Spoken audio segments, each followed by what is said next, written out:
தமிழ் சமூகத்தோட மூத்த படைப்பாளி, எழுத்தாளர் ஐயா பூமணி அவர்களோட மறைவு ஒட்டுமொத்த தமிழ் சமூகத்துக்குமே, எழுத்துலகத்துக்கு மட்டுமல்ல, அறத்தை விரும்பக்கூடிய ஒட்டுமொத்த தமிழ் சமூகத்துக்குமே ஒரு பேர் இழப்புன்னு சொல்லலாம். பேர் இழப்பு தான். ஏன்னா என்னோட நீங்கள் மாரி செல்வராஜ் மாதிரியான தெற்கத்தி இளைஞர்கள் பண்படுவதற்கு, பண்பட்டு தன்னோட வாழ்க்கையும், தன்னோட வாழ்க்கையின் பாடுகளையும், அந்த பாடுகள் குறித்து இருக்கக்கூடிய அரசியலையும், அந்த அரசியலுக்குள்ள இருக்கக்கூடிய அறத்தையும் விதைச்சதில் ஒரு முக்கியமான பங்கு ஐயா பூமணி ஐயாவுக்கு இருக்கு. எனக்கு தெரிஞ்சு நான் என்ன சொல்றது, ரொம்ப எதுவுமே எழுதப்படலையோ, நம்மளை பற்றி, நம்ம வாழ்க்கையை பற்றி எதுவுமே எழுதப்படலையோ அப்படின்னு நினச்சிக்கிட்டு அந்த காலகட்டம்னு ஒன்று உண்டு. சின்ன வயசில் ரொம்ப தாமதமாக தான் எனக்கு பூமணி ஐயாவோட எழுத்து அறிமுகமாச்சு. நான் ஒரு உதவி இயக்குனராக போனதுக்கப்புறம் தான். அப்போ வாசிக்க ஆரம்பிச்சதுக்கப்புறம் தான் தெரிஞ்சு இவ்வளோ பெரிய வேலை நடந்திருக்கு. ஒரு ஆள் தனி ஆளாக நின்று இவ்வளோ பெரிய விஷயத்தை உருவாக்கியிருக்காரு. அத்தனையுமே பதிவு செய்யப்பட்டிருக்கு. அத்தனையுமே ரொம்ப ஆழமாகவும் நிராகரிக்க முடியாத மாதிரி பதிவு செய்யப்பட்டிருக்கு. அப்படிங்கிறதுல ஒரு பெரிய பிரமிப்பும் ஒரு பெருமையும் எனக்கு வந்துச்சு. அதோட வழி தொட்டு தான் என்னோட படைப்புகளையும், என்னோட மனிதர்களையும், என்னோட உரையாடல்களையும் நான் தீர்மானித்தேன். அப்படி என்னோட இலக்கியத்துக்குள்ளேயும், என்னோட சினிமாக்குள்ளேயும், என்னோட படைப்புக்குள்ளேயும் மிகப்பெரிய ஆதிக்கத்தை செலுத்தினது பூமணி ஐயாவோட எழுத்துக்கள்.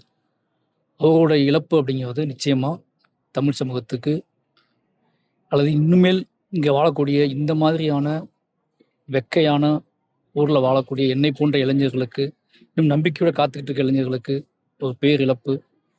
இந்த சமூகத்தோட என்ன சொல்றேன்னே தெரியல எனக்கு. ஏன்னா இதை தொட்டு என்ன நடக்க போகுது, நீ யார் எப்படி முளைப்பாங்க, எப்படி நடக்கும், இந்த பிரளயம் இன்னும் எப்போ நடக்கும் அப்படிங்கிற ஒரு பெரிய அச்சத்தையுமே எனக்கு கொடுத்துருக்கேன்னா, இது அவ்வளோ பெரிய பிரளயம். பூமணி ஐயா அப்படிங்கிறது வந்து தெற்கத்தி மண்ணில் முதச்சு ஒரு பெரிய பிரளயம்னே சொல்லுவேன். இத்தனை படைப்புகளையும் உருவாக்குறதுக்கு எத்தனை காலம் ஆகும்னு எனக்கு தெரியாது. அப்படி வாழ் வருவாங்கன்னு கூட எனக்கு தெரியாது. நிச்சயமா அவரோட இழப்புக்கு என்னோட குடும்பத்தின் சார்பாகவும், என்னோட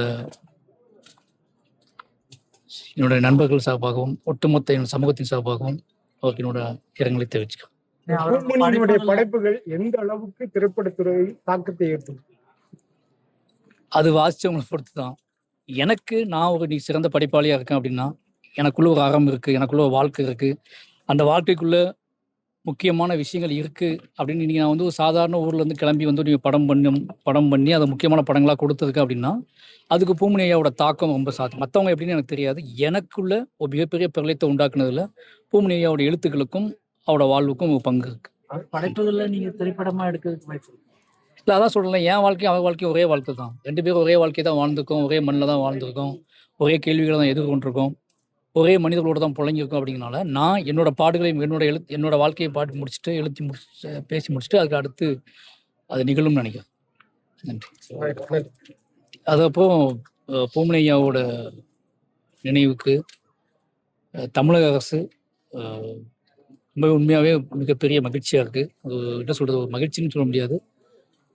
அது உண்மையிலே ஒரு பாராட்டத்துக்குரிய, மரியாதைக்குரிய ஒரு நன்றியை தெரிவிச்சுக்கிறேன். ஏன்னா இது பூமணி ஐயா அப்படிங்கிற இந்த பிரமிப்புக்கு, அவங்க கொடுத்த அரசு மரியாதைக்கு முதல்வர் ஜோசப் விஜய் அவர்களுக்கும், இந்த தமிழக அரசுக்கும், என்னோட குடும்பத்தின் சார்பாகவும் நன்றி தெரிவிச்சுக்கிறேன். நன்றி. அவரோட படைப்புகளை வந்து அரசுடைய ஆக்கணும்னு வண்ணதாசன் கோரிக்கை வச்சிருந்தாரு. பொதுவாக முந்தைய எழுத்தாளர் மாதிரி பண்ணிட்டாரு. இன்னும் நிறைய எழுத்துக்கள் இருக்கு. அது அவங்க குடும்பமா அவங்க சேர்ந்து முடிவு பண்றது. ஏன்னா ஒரு படைப்பாளிங்கிறத நம்ம புத்தம் நம்ம சொல்லிட முடியாது. அதுக்கு அவங்க குடும்பம் இருக்காங்க, அவங்க நண்பர்கள் இருக்காங்க.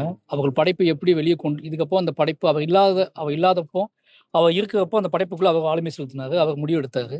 இப்போ இல்லாத நேரத்தில் அந்த படைப்பு எப்படி மக்கள்கிட்ட போய் சேரணும், என்னவா இயங்கணும், யார் கைகளுக்கு போகணும், எப்படி போகணும் அப்படிங்கிறது முடிவெடுக்கிற முழு அதிகாரமும் அவங்க குடும்பத்துக்கும் நண்பர்களுக்கு இருக்கு.